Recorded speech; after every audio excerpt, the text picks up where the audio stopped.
So let's bring in Alex Bolton. He is a political reporter for The Hill, and he joins us now from D.C. So, Alex, talking to lawmakers and aides on Capitol Hill, what are you hearing about the concern that there might be about President Trump's use of Twitter when it comes to a nuclear North Korea? Well, members of his own party on Capitol Hill would prefer that Trump lay off the Twitter. And the problem is, when you mediate this relationship with North Korea through Twitter, the chances for escalation greatly increase. And that's what we saw after Trump's speech before the United Nations.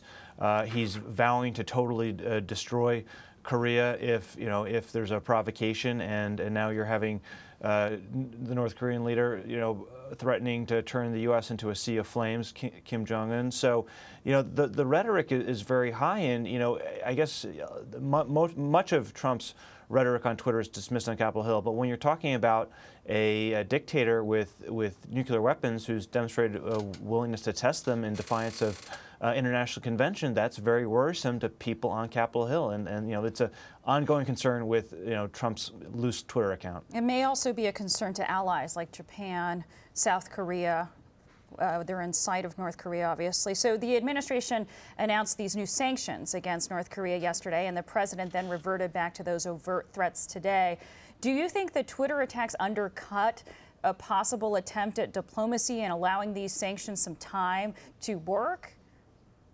I don't know about that. The efforts, diplomatic efforts between the U.S. and North Korea and trying to use China as intermediary have been going on for years now.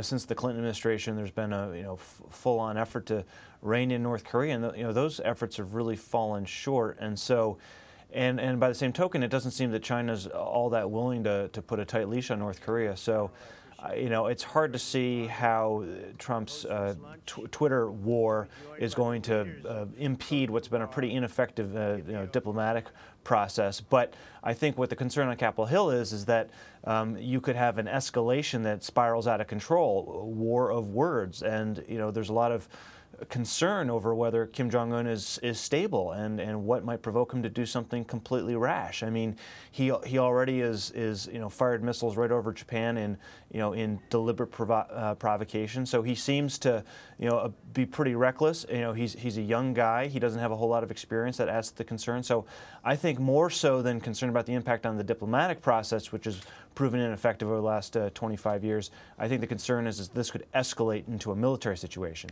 Alex, let's switch gears and talk about the number of developments out of the Russia investigation on everything from Facebook ads to Sean Spicer's notes. You had the president this morning tweeting about Facebook and calling it again a Russian hoax. Meanwhile, yesterday, his national security advisor, H.R. McMaster, said that he takes it very seriously that Russia attempted to influence the 2016 election. What's going on here? What are you hearing from lawmakers about what they think about tweets like this from the president? Well, look, the tweets from the president have become a regular distraction on Capitol Hill. I mean, they don't get all that much reaction unless he's announcing some sort of major policy change. I mean, the fact that he's griping about the Russia-Facebook connection as a hoax, I mean, isn't all that new. Except Alex, the one thing I want to say, when the CEO of Facebook says this happened, when his national security advisor says this is serious, the tweets may be trolling on the president's part because he likes to troll the media, and I know that the media reacts to every tweet that he launches, but if he really does believe that it's a hoax and that Mark Zuckerberg is wrong, and then he sends out his national security advisor to do talk shows, to do interviews, and he says it's serious, but then the president doesn't feel it's serious, what does that say? Well, I mean, look, this has been going on for a while. You have Trump's Twitter account is at odds with often the official position coming from his administration. I mean, it's not just on this; it's on a range of other issues. And so, if you're asking me what the reaction on Capitol Hill is, the Democrats, of course they seize on it every opportunity they can get, but the Republicans are kind of numb to it, really. That they kind of tune it out, quite frankly. And I think what they're more concerned about is the substance of the investigation. And what the Senate Intelligence Committee is concerned about is that they are not left out, that they are, that they are given as much access as Robert Mueller's special investigation. And that's why, they have pressed Twitter to come before Congress next week to testify, to figure out, the extent of the Russian involvement. That's why they have pressed Facebook to turn over documents and data related to ads that were bought by fake Facebook accounts. So they're really trying to keep pace with the Mueller investigation so that it doesn't get too far out ahead of them. But if you talk to Republicans on the Hill and about Trump's extreme rhetoric on Twitter, or his trolling, as you called it, or his positioning, they kind of look at it as he's playing politics and he's managing the base and he's managing the political narrative. And at this point, I mean, things have changed so much that it's seen as what politics requires these days, and it's not always based on what's the official position from the administration or what the law enforcement agencies are saying. Okay, Alex, before I let you go, we're looking ahead to a possible vote on that Graham-Cassidy health care bill, another repeal bill. The president took to Twitter this morning, writing, quote, "Rand Paul or whoever votes against the health care bill will forever be known as the Republican who saved Obamacare." What do you make of that threat? Again, you kind of answered the question about how Congress reacts to tweets, and yet calling out specifically Rand Paul, who has opposed this repeal bill. What does that mean for the bill's chances for success?